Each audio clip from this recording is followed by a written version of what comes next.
अनुष्का और मोहित पति पत्नी थे। उनकी एक 7 साल की छोटी बेटी थी जिसका नाम रूही था। मोहित डिफेंस में था, इसलिए काम के सिलसिले में अक्सर बाहर रहता था। अनुष्का अपनी बेटी रूही के साथ दिल्ली में रहती थी। अनुष्का एक स्कूल टीचर थी। जिस स्कूल में अनुष्का पढ़ाती थी उसी स्कूल में उसकी बेटी रूही भी पढ़ती थी। अनुष्का एक फ्लैट के दूसरे मंजिल पर रहती थी। उसी फ्लोर पर एक और परिवार रहता था जिनके साथ अनुष्का का बहुत अच्छा रिश्ता बन गया था। उस घर में एक 18 साल की लड़की रहती थी जिसका नाम रश्मि था। उसके घर में उसकी माँ, पिता, रश्मि और रश्मि का चाचा रहते थे। रश्मि भी उसी स्कूल में पढ़ती थी जहां अनुष्का पढ़ाती थी। वह 11वीं क्लास में थी। अनुष्का रश्मि को अपनी बेटी की तरह प्यार करती थी। एक दिन रश्मि का पूरा परिवार और अनुष्का का परिवार साथ में मेघालय घूमने के लिए गए, लेकिन वहां एक भयानक हादसा हो गया। कार एक्सीडेंट में रश्मि की मां की मौत हो गई। उस हादसे के 2 महीने बाद ही रश्मि के पिता ने दूसरी शादी कर ली। रश्मि की सौतेली मां उसे बिल्कुल पसंद नहीं करती थी, इसलिए रश्मि ज्यादातर समय अनुष्का के घर पर रहने लगी। कुछ महीनों बाद रश्मि के चाचा की भी शादी हो गई। उसकी चाची का नाम रिया था। शुरू में रिया आंटी रश्मि को बहुत प्यार करती थी, लेकिन धीरे धीरे उनका प्यार गुस्से और नफरत में बदलने लगा। सब कुछ ठीक चल रहा था, लेकिन एक दिन रश्मि के पिता और उसकी सौतेली माँ घर छोड़कर कहीं चले गए और रश्मि को वहीं छोड़ दिया। उसके बाद से रश्मि बहुत चुप रहने लगी। धीरे धीरे उसका व्यवहार भी बदलने लगा। एक रात अचानक रश्मि जोर से चीखने लगी। उसकी चीख सुनकर रिया आंटी उसके कमरे में आई और देखा कि रश्मि को बहुत तेज बुखार था, लेकिन 7 से 8 दिन बाद भी उसका बुखार कम नहीं हुआ। एक दिन दोपहर में रश्मि बाथरूम में नहा रही थी और रिया आंटी अनुष्का से बात कर रही थी। तभी अचानक बाथरूम से रश्मि जोर से चीखी और तौलिया लपेटकर बाहर भागी। अनुष्का ने पूछा, क्या हुआ बेटा? रश्मि डरते हुए बोली, मैं नहा रही थी, तभी एक बूढ़ा आदमी मेरे पीछे खड़ा था और वह मुझे अजीब तरीके से छू रहा था। अनुष्का और रिया आंटी ने तुरंत बाथरूम चेक किया, लेकिन वहाँ कोई भी नहीं था। उस रात रश्मि अपने कमरे में सो रही थी। तभी उसे बिस्तर के नीचे से खरोंचने की आवाज सुनाई दी। उसे महसूस हुआ कि कोई बिस्तर के नीचे से बाहर निकल रहा है।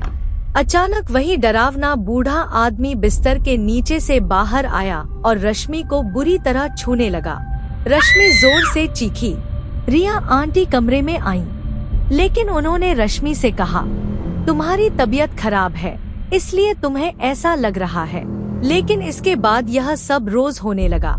एक दिन रश्मि स्कूल जा रही थी, तभी वही बूढ़ा आदमी उसका पीछा करने लगा। स्कूल के रास्ते में एक तालाब पड़ता था। अचानक उस बूढ़े आदमी ने रश्मि को धक्का देकर तालाब में गिरा दिया। रश्मि तालाब से बाहर नहीं निकल पा रही थी। तभी राज नाम का एक लड़का जो रश्मि की क्लास में पढ़ता था वहां आया और उसने रश्मि को तालाब से बाहर निकाला। धीरे धीरे रश्मि और राज के बीच गहरा रिश्ता बन गया। दोनों एक दूसरे को पसंद करने लगे, लेकिन कुछ दिनों बाद राज की कार एक्सीडेंट में मौत हो गई। रश्मि एक बार फिर अकेली हो गई। उसके बाद एक रात रश्मि सो रही थी, तभी उसे महसूस हुआ कि वही बूढ़ा आदमी उसके पास आया और उसके ऊपर लेट गया। वह उसके साथ जबरदस्ती शारीरिक संबंध बना रहा था, लेकिन रश्मि कुछ भी नहीं कर पा रही थी। उसे लग रहा था कि किसी ने उसके हाथ पैर बहुत जोर से पकड़ रखे हैं। सुबह जब रश्मि उठी तो उसने देखा कि उसके हाथ पैर पर अजीब निशान थे और उसके शरीर में दर्द हो रहा था। यह सब उसके साथ हर रात होने लगा। रश्मि ने यह सब रिया आंटी को बताया, लेकिन उन्होंने उसकी बात पर विश्वास नहीं किया और उल्टा उस पर गुस्सा करने लगी। उस समय रिया आंटी प्रेग्नेंट थी। एक रात फिर रश्मि डरकर चीखने लगी। रिया आंटी गुस्से में बोली, यह तुम्हारा रोज का नाटक बन गया है। तभी रश्मि के चाचा ने कहा, ठीक है, आज तुम हमारे साथ सो जाओ। उस रात रश्मि अपने चाचा और चाची के बीच में सोई, लेकिन धीरे धीरे रश्मि का व्यवहार अजीब होता जा रहा था। वह अपनी चाची को पसंद नहीं करती थी और अपने चाचा को उनसे दूर करना चाहती थी। रिया आंटी ने यह सब अनुष्का को बताया। तब अनुष्का ने कहा, ठीक है, आज से रश्मि मेरे साथ रहेगी। रश्मि अनुष्का के घर रहने लगी। कुछ दिनों तक सब ठीक रहा। एक दिन दोपहर में अनुष्का किचन में काम कर रही थी। तभी उसने देखा कि किचन की खिड़की के पास एक बूढ़ा आदमी खड़ा है। वह अनुष्का को घूरते हुए अपनी जीभ से होंठ चाट रहा था। उसका चेहरा बहुत डरावना था। यह देखकर अनुष्का डर गई, लेकिन कुछ देर बाद उसने सोचा, दूसरी मंजिल की खिड़की तक कोई कैसे आ सकता है। जब उसने फिर से खिड़की के पास जाकर देखा तो वहाँ कोई नहीं था। उस रात रश्मि, अनुष्का और रूही एक ही बिस्तर पर सो रहे थे। आधी रात को किसी के बात करने की आवाज से अनुष्का की नींद खुल गई। उसने देखा कि रश्मि बिस्तर पर नहीं है। वह मुख्य दरवाजे के पास खड़ी होकर किसी से बात कर रही थी। जब अनुष्का उसके पास गई तो वहाँ कोई नहीं था और रश्मि पूरी तरह नग्न खड़ी थी। अनुष्का गुस्से में बोली, रश्मि, तुम यह क्या कर रही हो? रश्मि जैसे नींद में थी। उसने कहा, आंटी, मैंने ऐसा नहीं किया। एक औरत थी, उसने मुझे ऐसा करने के लिए कहा। लेकिन अनुष्का ने उसकी बात पर विश्वास नहीं किया। यह सब लगभग हर रात होने लगा। फिर एक रात बहुत भयानक घटना हुई। अनुष्का की नींद खुली तो उसने देखा कि रश्मि पूरी तरह नग्न खड़ी है और अजीब तरह से हंस रही है। कमरे के कोने में वही बूढ़ा आदमी खड़ा था और बिस्तर के नीचे से खरोंचने की आवाज आ रही थी। अचानक रश्मि जानवर की तरह अनुष्का पर झपट पड़ी और उसकी गाल को जीभ से चाटने लगी। अनुष्का जोर से चीखी और उसे धक्का देकर बाहर भागी। उसने रिया आंटी और चाचा को बुलाया।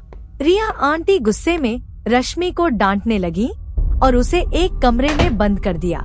लेकिन इसके बाद वही बूढ़ा आदमी अनुष्का को भी दिखने लगा। एक रात अनुष्का की नींद रोने की आवाज से खुली। उसने देखा कि वही बूढ़ा आदमी उसके ऊपर झुका हुआ है और उसकी गाल को चाट रहा है। अनुष्का जोर से चीखी और वह आदमी एक पल में गायब हो गया। इसके बाद अनुष्का मंदिर गई और वहाँ के पंडित जी को सारी बात बताई। पंडित जी ने अनुष्का को एक ताबीज दिया और कहा कि वह रश्मि से दूर रहे। उन्होंने बताया कि रश्मि के साथ एक नकारात्मक शक्ति जुड़ी हुई है।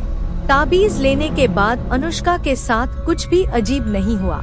लेकिन एक दिन रिया आंटी रोते हुए अनुष्का के पास आई। उन्होंने बताया कि वह 6 महीने की प्रेग्नेंट थी, लेकिन 2 दिन पहले उनका मिसकैरेज हो गया। उन्होंने यह भी बताया कि पिछले 1 महीने से उन्हें भी वही बूढ़ा आदमी दिखाई दे रहा था। एक दिन जब वह नहा रही थी, तब वह बूढ़ा आदमी उनके पीछे आया और उनकी पीठ को जीभ से चाट दिया। उस दिन रिया आंटी बाथरूम में बेहोश हो गई और उसके बाद उनका मिसकैरेज हो गया। यह सुनकर अनुष्का उन्हें मंदिर ले गई। पंडित जी ने सब सुनकर कहा, तुम्हारे बच्चे को उस शक्ति ने मार दिया है। अब तुम और तुम्हारा पति भी नहीं बचोगे। उस लड़की के अंदर 3 आत्माएं हैं, 2 लड़कों की और 1 लड़की की। ये तीनों आत्माएं उसके शरीर में रहकर उससे बुरे काम करवाती हैं और उसे सबसे दूर कर रही हैं। उसकी माँ ने उस पर काला जादू करके इन तीनों आत्माओं को उसके साथ बांध दिया है। अब बहुत देर हो चुकी है, तुम्हें कोई नहीं बचा सकता। पंडित जी ने यह भी बताया कि रश्मि और उसके चाचा के बीच चाचा भतीजी का रिश्ता नहीं रहा, उनका रिश्ता बहुत आगे बढ़ चुका है। यह सुनकर रिया आंटी अंदर से टूट गई। उसी रात रिया आंटी ने एक सपना देखा जिसमें वह उसी बूढ़े आदमी के साथ संबंध बना रही थी। 3 दिन बाद रिया आंटी अपने कमरे में फांसी पर लटकी हुई मिली। उन्होंने आत्महत्या कर ली थी। 1 महीने के अंदर ही रश्मि के चाचा ने भी आत्महत्या कर ली। इसके बाद रश्मि जैसे पागल हो गई। वह अक्सर बिना कपड़ों के घर से बाहर निकल जाती थी। एक सुबह रश्मि की लाश फ्लैट के सामने मिली। वह पूरी तरह नग्न थी। वह छत से गिरकर मर गई थी। सिर्फ 2 महीनों के अंदर एक पूरा परिवार खत्म हो गया। तो दोस्तों, यह थी रश्मि और उन 3 आत्माओं की खौफनाक कहानी, या किसी भटकती आत्मा का साया। आज तक कोई नहीं जान पाया कि रश्मि के साथ जो कुछ हुआ वह सच में काला जादू था। लेकिन उस फ्लैट के आसपास रहने वाले लोग आज भी कहते हैं कि कई रातों में वहाँ से अजीब आवाजें सुनाई देती हैं। शायद उन 3 आत्माओं का साया आज भी वहाँ मौजूद है। अगर आपको यह डरावनी कहानी पसंद आई हो तो वीडियो को लाइक करें, अपने दोस्तों के साथ शेयर करें और ऐसे ही खौफनाक हॉरर स्टोरी सुनने के लिए हमारे चैनल को सब्सक्राइब करना मत भूलिए। और हाँ, बेल आइकन जरूर दबा दीजिए ताकि अगली डरावनी कहानी का नोटिफिकेशन आपको सबसे पहले मिले। फिर मिलेंगे एक और नई और खौफनाक कहानी के साथ। Take care, bye.